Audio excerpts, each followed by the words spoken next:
नमस्कार दोस्तों, जागो दुनिया चैनल पर आप लोग का बहुत बहुत स्वागत है। और जो लोग भी इस चैनल पर नए हैं वे चैनल को सब्सक्राइब कर देंगे। तो जैसा कि आप लोग जानते हैं कि मैं प्रतियोगिता दर्पण स्टार्ट किया है, और ये जो प्रतियोगिता दर्पण मैंने स्टार्ट किया है वो खास करके दरोगा के एग्ज़ाम को टारगेट करके पढ़ा रहा हूँ। ऐसे ही आपको सारा एग्ज़ाम में लाभदायक होगा, लेकिन मैं खास करके उसी को फोकस करके पढ़ा रहा हूँ। और उसका एग्ज़ाम भी अब नज़दीक है, 26 दिसंबर को आपको, जैसा कि एग्ज़ाम हो सकता है ले ले, अगर कोरोना का ग्राफ नहीं बढ़ता है तो जो लोग भी दरोगा की तैयारी कर रहे हैं वो अपने तैयारी को अब पूरे जोश और जुनून के साथ लग जाइए। 2 महीना 2.5 महीना इनफ टाइम होता है तैयारी करने के लिए, लेकिन हाँ, रेगुलरिटी के साथ डेली लगे रहिएगा।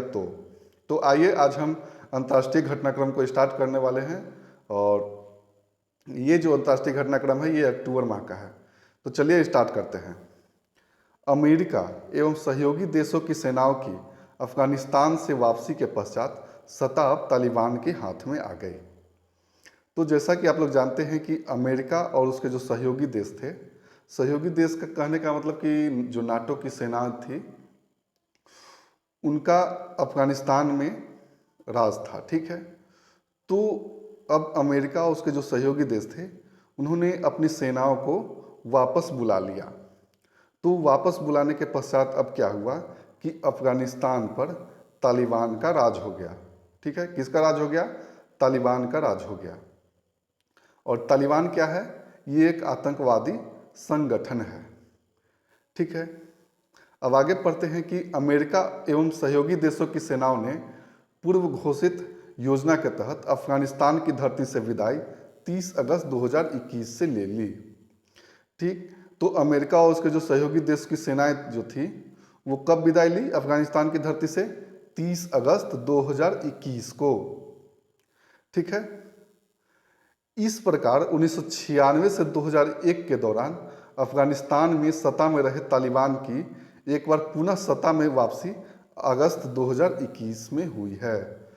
तो जो तालिबान जो था वो पहले भी अफगानिस्तान में राज कर चुका था। कब राज किया था? 1996 से 2001 तक राज किया था, ठीक। और उसके बाद 2001 के बाद क्या हुआ था कि वहाँ पर अमेरिका की सेनाएं जो थी वो राज कर रही थी। अमेरिका की सेनाओं का कब्जा हो गया था वहाँ पर, और उसी के थ्रू वहाँ पर अब जो सरकार जो थी वह चुना जाता था, ठीक है। तो अब जब अमेरिका और उसके सहयोगी देशों की सेनाएं जब लौट गई तो तालिबान ने कब्जा जमा लिया, और कितने वर्ष के बाद? 20 साल के बाद पुनः अगस्त 2021 में सत्ता में कब्जा जमा लिया, ठीक है। अब आगे पढ़ते हैं कि भारत ने भी अपने राजनयिकों को अतिरिक्त रह रहे अपने नागरिकों व कुछ अफगानियों को भी एयर इंडिया व वायुसेना के विशेष विमानों के जरिए ऑपरेशन देवी शक्ति के तहत वहां से निकाला। तो भारत की भी वहाँ पर एम्बेसी है, तो उस एम्बेसी में कई राजनयिक रहते हैं। अफगानिस्तान में भारत के कई जो नागरिक थे फंसे हुए, और कुछ अफगानी भी थे, उनको किस विमान के जरिए? एयर इंडिया और वायुसेना के विशेष विमान के जरिए निकाला गया। और ये जो उन नागरिकों को निकाला गया वो किस ऑपरेशन के तहत निकाला गया? ऑपरेशन देवी शक्ति के तहत। ये बहुत आपको इम्पोर्टेंट है कि किस ऑपरेशन के तहत भारत के राजनयिकों और नागरिकों को निकाला गया अफगानिस्तान की धरती से। तो ऑपरेशन देवी शक्ति के तहत, ठीक है, याद हो गया होगा। अब आगे आते हैं कि भारत अफगानिस्तान संबंधों की नई दिशा। अब क्या होगा कि अब तो अफगानिस्तान की सत्ता में तालिबान का वापसी हो गया, ठीक है। तो अब कैसा जो संबंध रहता है उस पर हम लोग बातचीत करते हैं। तो अफगानिस्तान के साथ द्विपक्षीय संबंध है एवं इसके विकास के लिए भारत द्वारा सड़कों, बांधों, विद्युत केंद्र, अस्पताल आदि के लिए 3 अरब डॉलर की अधिक राशि भारत द्वारा 20 सालों में खर्च की गई है। तो अफगानिस्तान के साथ क्या हुआ था कि भारत का एक अच्छा संबंध बन गया था, ठीक है। तो भारत कई अपनी विकास योजनाओं को अफगानिस्तान में चला रहा था। और इसके तहत वहाँ पर कई सड़कों का निर्माण किया भारत ने, कई बांधों का निर्माण किया, कई विद्युत केंद्रों का निर्माण किया, कई अस्पताल वहाँ पर बनवाए और करीब 3 अरब डॉलर की से अधिक की राशि भारत के द्वारा 20 सालों में खर्च की गई है अफगानिस्तान की धरती पर। ठीक है, लेकिन अब जो है भारत और अफगानिस्तान की जो संबंध में जो है वो नया मोड़ आना स्वाभाविक है। क्यों स्वाभाविक है? क्योंकि अब वहाँ पर सत्ता जो है तालिबान के हाथ में आ गई है। तो अभी कुछ कहा नहीं जा सकता है कि कैसा जो है संबंध तालिबान भारत से रखता है। ठीक है, तो अभी लगभग शून्य की स्थिति बना हुआ है। ठीक, कुछ नहीं कहा सकता है कि कैसा संबंध जो है भारत और अफगानिस्तान के बीच रह सकता है। ठीक है, भारत एवं अफगानिस्तान का सालाना द्विपक्षीय व्यापार 1 अरब डॉलर का हो गया था। तो तालिबान की सत्ता के आने से पहले भारत और अफगानिस्तान से जो व्यापार जो चलता था, द्विपक्षीय व्यापार, वो 1 अरब डॉलर का हो गया था। समझिए कि कितना अच्छा संबंध बन गया था भारत और अफगानिस्तान के बीच में। वहाँ पर आइए क्या क्या योजनाएं चलती थी भारत की। तो वहाँ पर सबसे पहला जो है सलमा बांध, ये जो सलमा बांध है ये भारत ने ही अफगानिस्तान में बनवाया था। कहाँ बनवाया था? अफगानिस्तान के हेरात में बनवाया था। ठीक, ये 42 मेगावाट क्षमता की बिजली उत्पन्न करते थे। इसका निर्माण भारत द्वारा 2016 में किया गया था। कब किया गया था? 2016 में किया गया था। इसका दूसरा नाम था अफगान भारत मैत्री बांध था।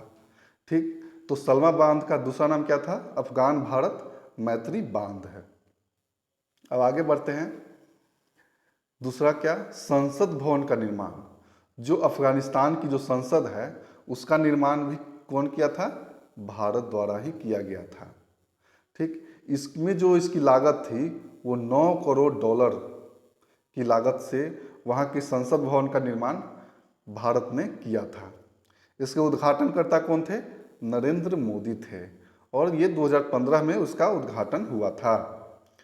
इसके एक ब्लॉक का जो नामकरण है वो श्री अटल बिहारी वाजपेयी के नाम पर रखा गया था। जो हमारे पूर्व प्रधानमंत्री थे उन्हीं के नाम पर संसद भवन के एक ब्लॉक का जो नाम था वो इन्हीं के नाम पर रखा गया था। किनके नाम पर? श्री अटल बिहारी वाजपेयी जी के नाम पर।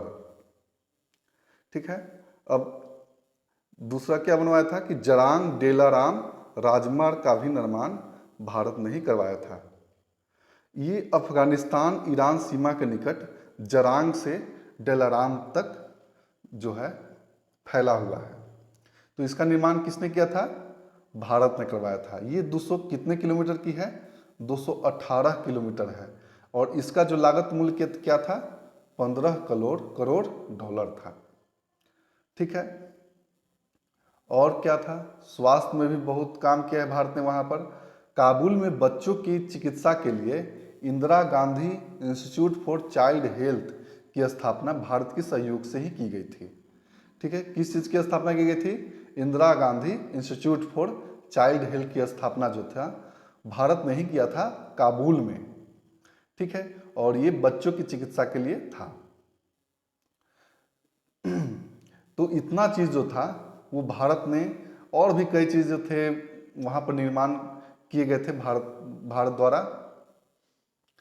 तो अब आगे आते हैं कि आसियान के जो क्षेत्रीय फोरम की जो बैठक थी उसके बारे में पढ़ते हैं। इसकी ये 28वीं बैठक थी। ठीक, इसकी बैठक कब हुई थी? 6 अगस्त 2021 को इसकी बैठक हुई थी। किसकी बैठक? आसियान के क्षेत्रीय फोरम की बैठक। ठीक है, इसकी अध्यक्षता किसने किया था? ब्रुनेई ने किया था। किसने किया था? ब्रुनेई ने किया था। और इसकी जो बैठक हुई थी वो वर्चुअल तरीके से हुई थी। ठीक, और इसमें जो भारत का नेतृत्व किए थे वे कौन थे?